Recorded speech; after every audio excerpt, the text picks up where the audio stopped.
And welcome once again to another exciting episode of Agents of Non-Pro, the poorly titled Hangout review show that is all about Agents of S.H.I.E.L.D.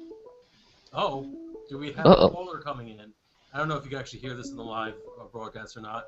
I'm Frank. I am joined in studio by Matt and James may be trying to get in right now.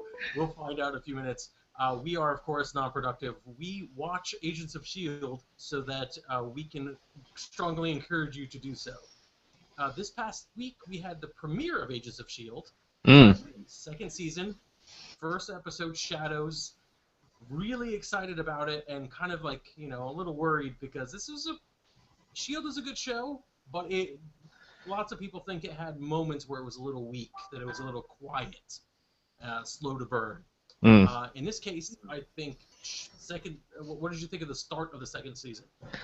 I'll also say I'm right with you. Like there was a little bit of nervousness going into the episode. Season one ended really strong. There was a lot of wondering if they'd be able to continue that stride. I will say that they have, and more. I really like the episode, and I'm really excited to see where the show goes now. Like just from the season premiere. Yeah, I'm trying not to sound like a fanboy. First of all, there's nothing wrong with being a fan of something that's good, but I think a lot of people will like ignore you if your opinion it sounds too Yeah. fanboyish or fangirlish or whatever. Um, I don't like. I didn't come in here thinking that this was going to be a good episode. I was worried. I actually didn't know if it was going to be good or not.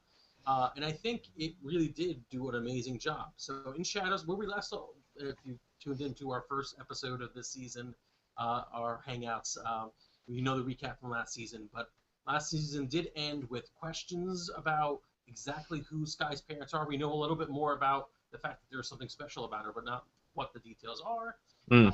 What's going on with Coulson, what's going on with S.H.I.E.L.D. as a whole because of what happened with Hydra. Um, and this episode basically hits the ground running. I mean, although we do start off with a flashback in the 40s, late 40s, right? Right. Some End of World War II, and we see Agent Carter and the Howling Commandos storm a Hydra base, one of the last few. It's the end of the war. They catch them in the middle of trying to transport some uh, artifacts of importance. The first what was that 80, number? I forgot already. There's something like the first that secret code number that yeah, represents the ultra. Is it a 084? 084. The first 084. Yeah. In Yes, fact, that's exactly. where they got the number from. It wasn't arbitrary. It was the, I guess, 84th thing they took from Hydra. Hmm. So yeah, I guess arbitrary, but cool. Yeah, and so what's cool about this scene, other than Agent Carter being awesome and the Howling Commission, is its continuity. Like it's continuity with the movies and it's continuity within the show's story. Like it's Marvel superheroes, the Marvel characters appearing, in living color. That's the whole point of why people apparently really were excited to see Shield, and it's one of the the number one criticisms. I think it's undeserved at this point. It's sort of like the polar bear argument in Lost. I don't know if you've ever seen Lost, Matt. No, but I've heard of I'm a the polar big bear series argument. watcher. And basically, everyone who criticizes Lost says, "Oh yeah, the polar bear, right? That thing never made sense." Well, no, that was pretty much explained right away and wasn't really a big deal. But it's just become iconic of the people who don't watch the show or don't like the show. The same thing with Marvel Shield being there's no superheroes or there are no Marvel characters in the show. It's not Oh yeah. true.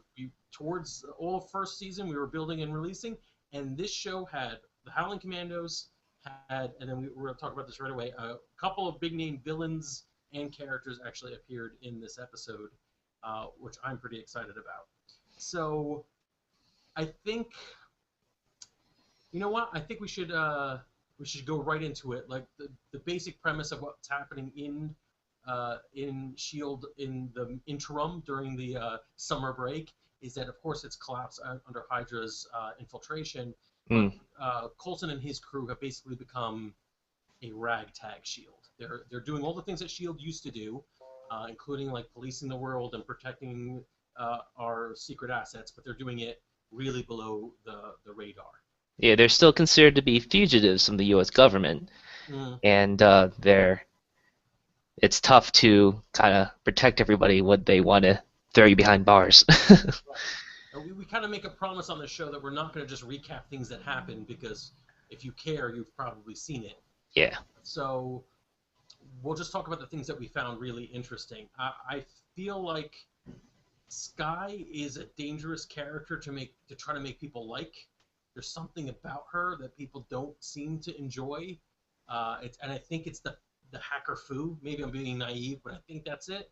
Where it's just like you're saying hacker words, and you're just too raw, too green, really, to be this influential. But I think with the mystery of her origin and with the interim of not knowing what she's been training for, but having a lot of motivation to train up, I think she came back as a pretty good spy. I'm reasonably happy with her and May's relationship. Yeah, I believe you do kind of a point with especially the beginning of the series, people were kind of cool on Sky and they weren't really a fan of her character, but actually from what I've seen, a lot of people that have gone back and watched the first season, they've started acknowledging it's like, yeah, there you see Sky develop as an agent throughout the first season. And in this season, you get to see some of that training start showing. But I mean, you could tell that she's still kind of new to this whole entire agent thing, but she still does some pretty neat stuff that like a lot of people are liking. Yeah, and I think for the most part, the stuff she does is within the wheelhouse of her character. Like she's not the most indispensable agent immediately. She doesn't have the John Carter thing where she just shows up in unfamiliar environment and becomes the best Mm. that it ever was. She's definitely learning from May, and using her as an asset to get to Ward I is, love that scene. I absolutely love that scene. yeah, pretty That good. was a Spoiler alert, very Ward.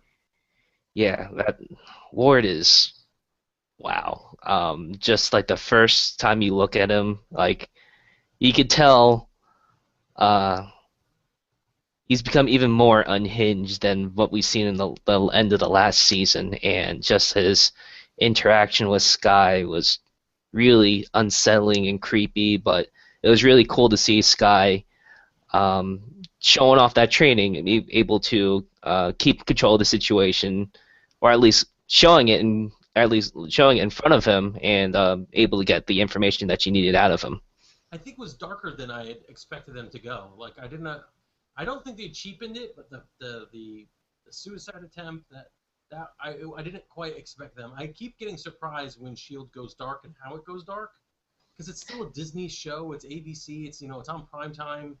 I'm always surprised that they're willing to do that. We talked about it last season with the person who was burnt alive. Yeah, That was pretty graphic, and thinking about one of their prisoners repeatedly trying to harm themselves. I'm surprised they went that way, to be yeah. honest. First when I saw it, I thought it was like, oh, this is Ward just playing more mind games, trying to get this guy's head. But then it cuts to Coulson saying, well, he hasn't lied yet, and it was like, wow. I mean, it was a very a bit more subtle bit of dark to that scene, but just like that, like Coulson like calmly acknowledging that yes, this stuff was happening. It really sets a tone, which I think can work for the show as long as they don't go overboard with it. If I'm making any sense. For a I, comic booky show, they do a lot of like approaching somewhat serious topics. I mean, there's the mm, NSA thing and the how powerful government is. They never shied away from the fact that Shield is like this. In most 21st century fiction, you would think that an entity like Shield would be the villain. right. They're like the government. They're Big Brother. They're watching everything. But this show kind of like shows it in both directions, I guess, both perspectives. To get Mm, off of the dark for a minute, what do you think of Patton Oswalt's return to the sitcom? oh man, I mean, I know everyone here was super excited when he came back at the end of last season. I'm really excited that he's back.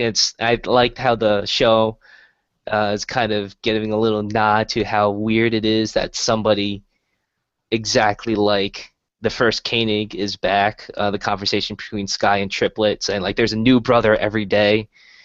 Kind of adding credence to the whole entire He's gotta be an LMD. you got to be an LMD, but who knows what it is? But it's really cool to actually that he's going to be a more reoccurring character.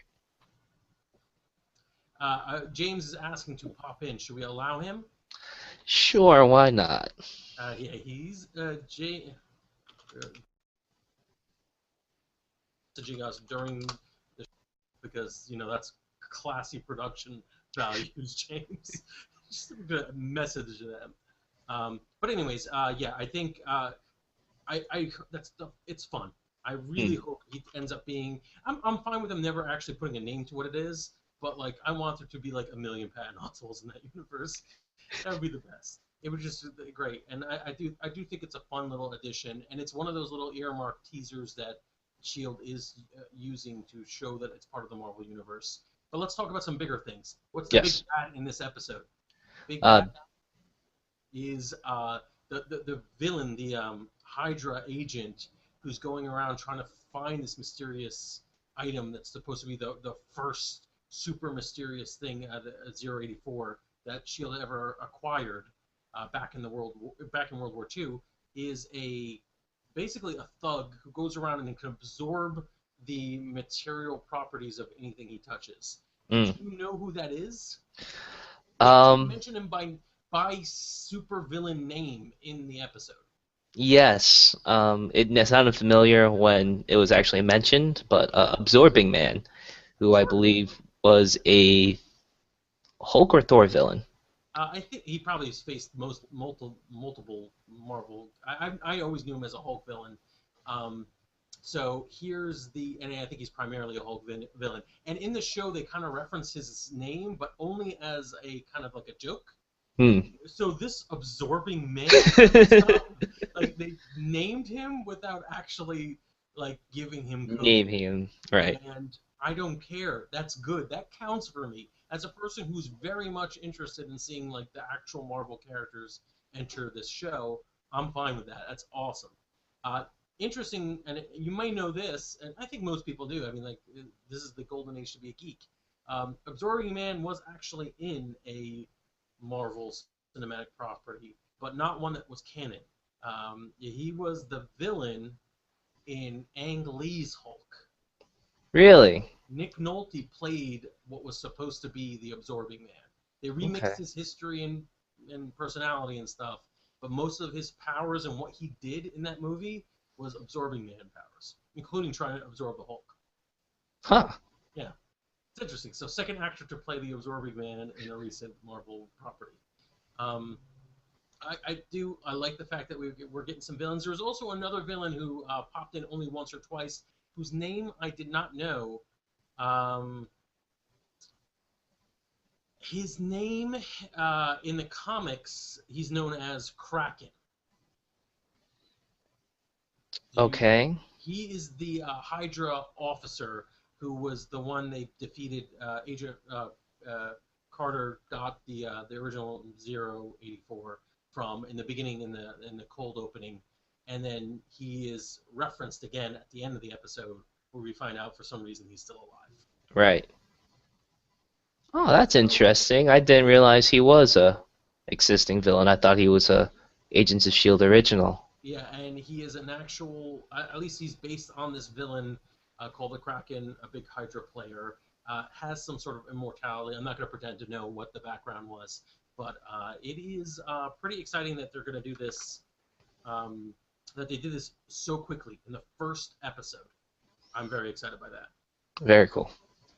All right, let's talk about some of the other big things. Did you have anything else that you wanted to bring up specifically that was awesome to you? As we get Um, into this. Back to Absorbing Man. Yeah. I thought it was really cool. Like, I bet you really liked it. Is that they actually recreated the iconic Absorbing Man scene of him grabbing the ball and chain and using him. I know a lot of people that I looked up reactions to the show. They got very excited when he grabbed the ball and chain and started fighting May. It's Um, it's not just fan service. It shows like you care about the source material, and mm, he's gonna punch her somehow. He's gonna fight some way. You might as well reference that great scene. mm, Yeah, I was pretty psyched. So here's I feel like I want to point out two interesting things that are approaching spoiler, but again, we expect people to have already seen this episode. right. Lucy Lawless, it was a big deal that she had joined the cast, Yes. right? As of the end of that episode, it seems like the group of mostly mercenaries but partially former Shield agents that Coulson had created um, and sent out to find that original 084. It seemed like they had all but one of them died, and Lucy Lawless was the one who was one of the people who was like most messed up. She had her arm cut off, she was infected by the thing, and she looked dead at the end of that episode. Am I Yeah. imagining this? Is this going to be a Bill Paxton thing where I thought something and then everybody else thought something else?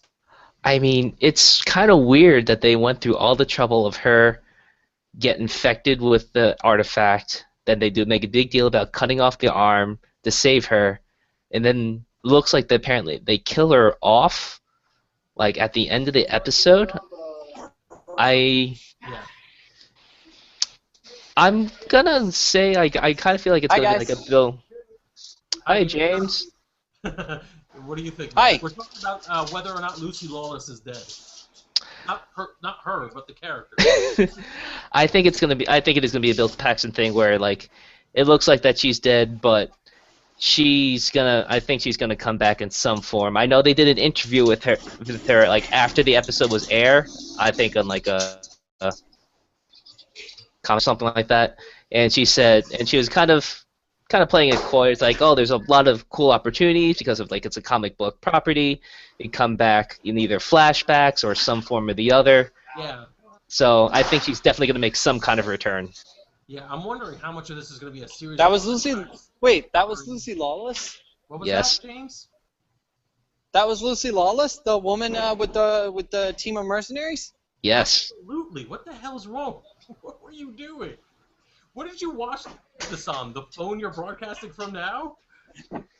No, my laptop. I didn't recognize her. That was Xena the Warrior Princess herself, or Or number 3. that's the one. I was trying to remember which one. Yeah, that was Lucy Lawless. I'm thinking we either are going to get Okay. season. We're going to get a series of flashbacks that explain what Colson's team has been up to during this time, which I don't think I'd want. Or she's going to come back, in which case I guess the 084 has something to do with why she survived the accident. But yeah, if it's just it was a little jarring, but not as jarring as the best part of this entire episode. Good episode, I would say great episode, but phenomenal. Fitz. Oh my goodness, the whole entire Fitz storyline. I mean, we mentioned before about how this show has been very open about dealing with some very serious topics, and I'm not that big of a television watcher, so I really don't have much to base it compared to or whatever. But I thought that the way they handled Fitz's situation was fantastic, in like kind of like in an entertaining way, like kind of figure out the mystery, but also kind of showing like the real issues that kind of relate to his problems. Yeah, I mean there were I think- consequences to the near call of the last season. Usually, like if you survive, that's it, you survived. And to be honest, we all kind of thought something was going to go wrong, right? We all thought, Fitz wasn't going to come back at all, or he was going to come back somehow damaged. And the fact that it was like a mixture of all of them, true, an entirely new bad way. For me, it was really interesting because, like, at first I was like, this isn't so bad. I mean, like, yeah, obviously, like, the speech impediment and definitely some issues with his brain are a problem, but he seems he seems like he'll get better. You know, he's just as smart. It doesn't seem super severe or anything like that. And then we find out that he's been talking to an imaginary Simmons the entire time. And then I'm like, oh, this is really bad. And I to be honest, when it looked like he was just brain damage, at first I was like, well, I'm glad they put some sort of consequence in his close call. I'm worried that they're going to just turn this into some sort of lame, like ableist, like you were mentally damaged, you were brain damaged, yet somehow you now have superpowers, that kind of thing, that kind of really tacky thing that happens a lot in television.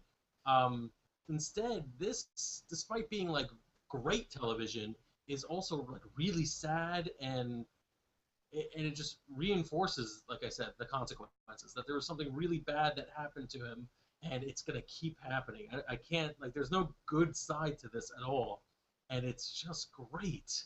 I don't want to see him suffer, but man, it's fun to see him suffer. Bad people. I think my question from all of this is, where is Simmons? You know, like she went, obviously they mentioned that she went away to do a different assignment or work at another location or whatever, but like, what is going on with her? Yeah. What is that different location? Like, I feel like it opens so many more questions too about her. Well, Coulson does mention about allies in Europe, especially like London, I think. So I think that makes the most sense of where she should be. But also, if you remember at the end of last season, when she got in contact with the SHIELD Academy, kind of like the headmaster there or whatever, contacted her and told her to find her if she needed anything. So we might see a follow-up on that. She might be trying to help the rest of the SHIELD Academy survivors. So I think eventually soon we're going to see what Simmons' deal, what she's been up to. Yeah, to be honest, I mean, it's a great show, great episode. I think, you know, you've got the answer to these storylines coming to fruition. They're going that way. Every episode gives us more of the story. We've got the Marvel characters front and center, and we've got the action and adventure and cool stuff that's been there for a lot of it. And you know, I'm invested in most of these characters and where they're going. I think this is an overall like A+ episode for me. The one thing I'm curious about, and I'm, you know, just in universe curious about, is I want to know what's going on with Lucy Lawless's character. I want to know what's happening with the rogue, well, the mercenary SHIELD additional characters, and I'm a little curious about the Kraken. Although I don't mind him being in the background right now. I mean, his motivation is pretty obvious. Hydra, you know, bad stuff. So did we talk about how?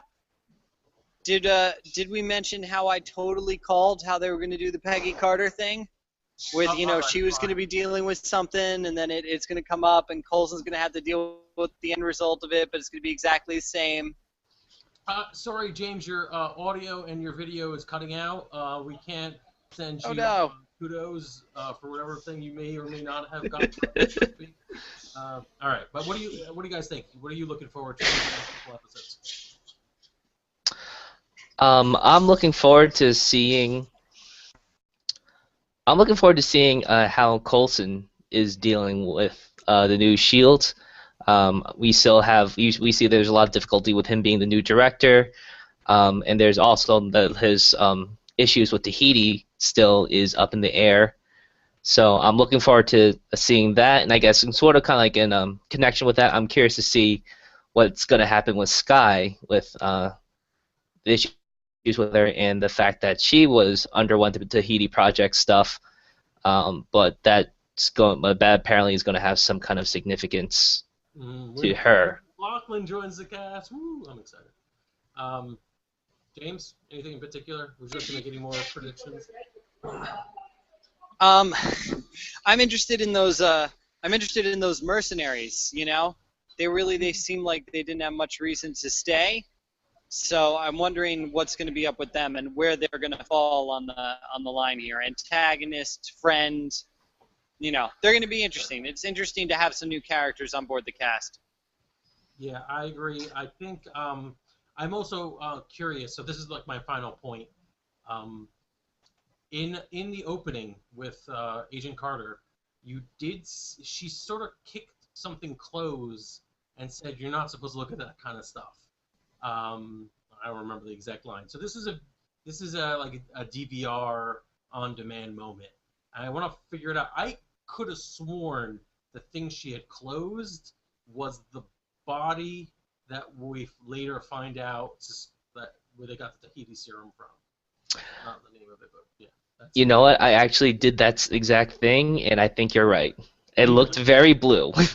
Yeah, it looked like a blue body in there, and I was like, all right, it's either the world's biggest Smurf, or it's probably the world's biggest Smurf. That's it. All right, guys. Well, we're gonna start wrapping up this episode. Anything you want to add on before we close? Just that I'm glad that the season 2 has had such a strong opening, Mm. and I'm looking forward to coming back next week to talk about what's happening next. That's right. I too am excited about it. There's a lot of good comic book television out now, and you know what? I'm sorry for the people who have already kind of bailed ship on this show, but I do think, like, as advice, people who you think would like the show, have them watch season 1. This is one of those things I don't think they want to go into the middle of season 2 or the beginning of season 2. Oh yeah, definitely. And now that season 1 is out in its entirety, it'll go a lot faster than it did. It felt for us probably waiting week by week. Definitely marathon it. Do it, marathon it, and then watch along with us. Oh All yeah, right, guys, jump thank you in. for joining us in the Hangout. Thank you guys in the internets. I hope you enjoy surviving on atoms, which is what I think you would do. I'm sorry. Yeah, tune in to next week's or check out our playlist or subscribe to our channel, and you get more poorly produced, last minute, messed up shows like this one. Goodbye. Bye.